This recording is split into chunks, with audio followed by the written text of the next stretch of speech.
For many years as an environmental scientist, I've been involved with working on the development of contouring algorithms.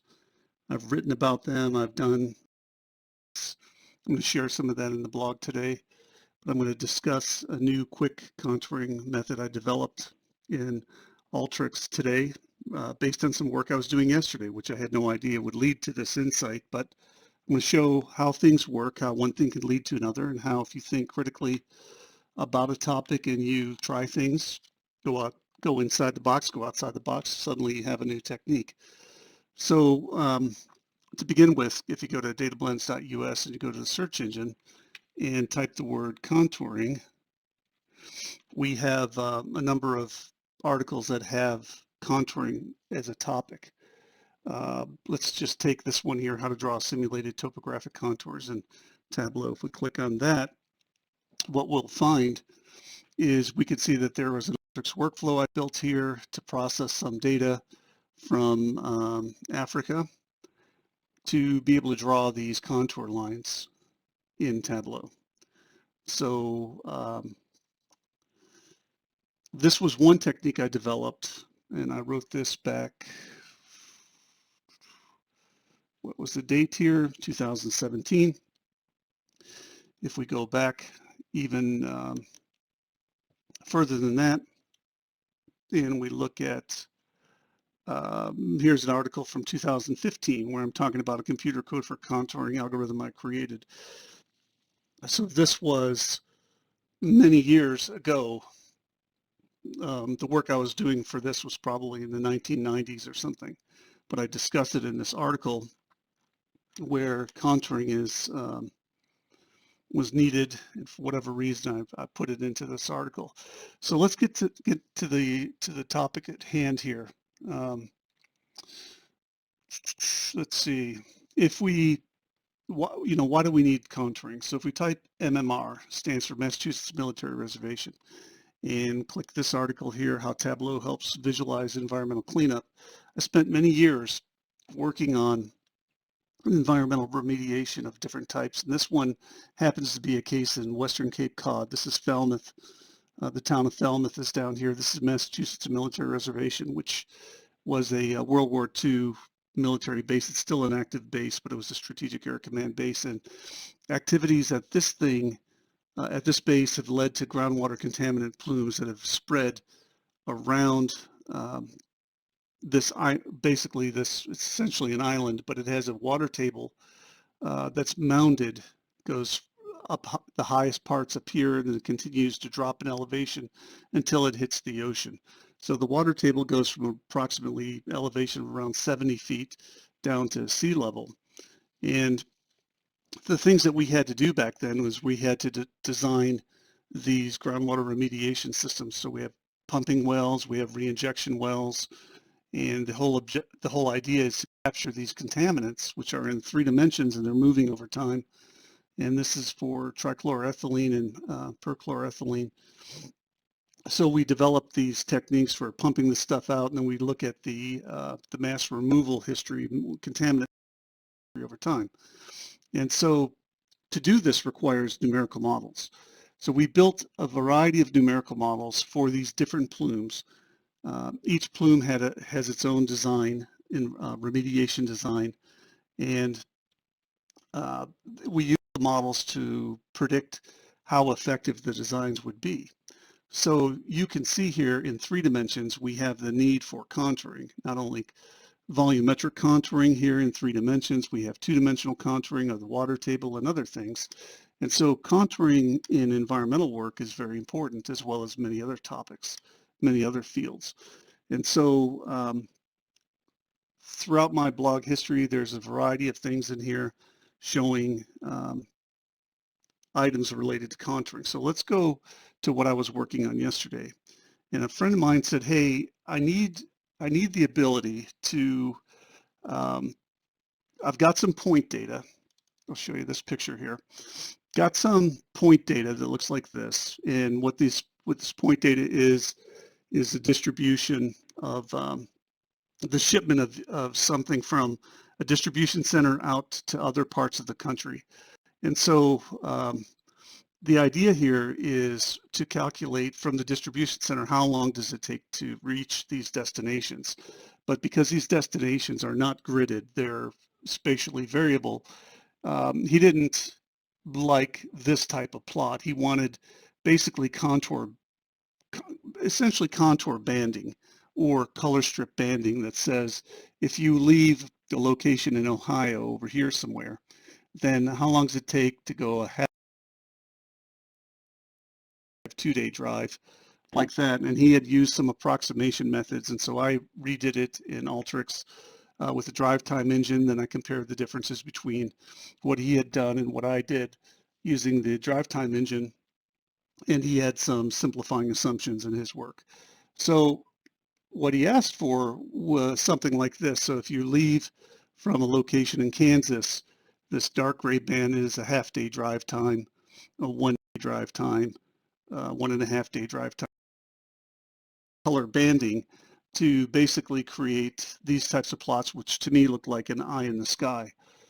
This is the colored plot of it, and then this is just the contour line representative of the drive time, the composite drive time at those non-gridded locations. So I developed this yesterday, and it suddenly occurred to me that I could approach, and this is what another one would look like leading from a different location. I could take that approach and try to create a contouring algorithm to do something like this. So here's Western Cape Cod again, and this is the water table. And so this is actually drawn in Tableau. I had sent this to Kent Martin of Tableau back in 2017. He was wanting to do some contouring work in Tableau, and I've talked about contouring work in Tableau. So I sent him this data set, and this is a highly gridded data set. There's over 100,000 data points in this particular model, which is called the SWU model. And the top of the water table is over here, and so it's elevation 65 to 70, and it's moving down towards the oceans. And so we use this model to do environmental remediation cleanup. So that's the rendering in Tableau using the data points from elevation of 68 down to 0. Well, what I did today was developed a new Alteryx technique, which allowed me to do quick contouring using convex hull polygons. And I had this idea from the work I did yesterday, so I want to run through the workflow real quick to show you how does it actually work. So I've done contour intervals here of every 5 feet, and that's the model boundary, and I've taken it down to water table elevations from above 65 down to 5. So if we hop over into Alteryx, it's a pretty simple technique, actually. When given the data set that looks like this, where you have an ID, easting northing is a Massachusetts state plane coordinate system converted into latitude and longitude, and then we have the water table elevation, and so there's 104,000 of these data points. If we render that and we look at it, we basically just take those points and render it. You can see it's a pretty dense grid. There's a lot of data points in here, and so I would have to zoom in quite a bit for you to data points rendered directly in Alteryx here. So there are there's a map underneath here, roads and so on. So you can see the grid is non-uniform. But my idea here was pretty simple. So you could take that gridded data and then use the technique I developed yesterday. And here's the technique. So if you think about the way that a contour line would be drawn, if you want a contour line of 65, you want to basically say all these data points are above 65. And so if I come down to contour line 65 and I say if and only if the water table is greater than elevation 65, then give me a 1 or give me a 0. And basically what I'm going to do is I'm going to isolate the points that are greater than 65 by having a new parameter called contour line 65. And so you might imagine that if I do 65, I get a gridded set like this. If I do 60, I get a little bit bigger gridded set. If I do 55, a little bit bigger gridded set. So basically you start at the top of the mound and you work your way out like this. And so you're expanding the data set away from the top of the mound to the bottom.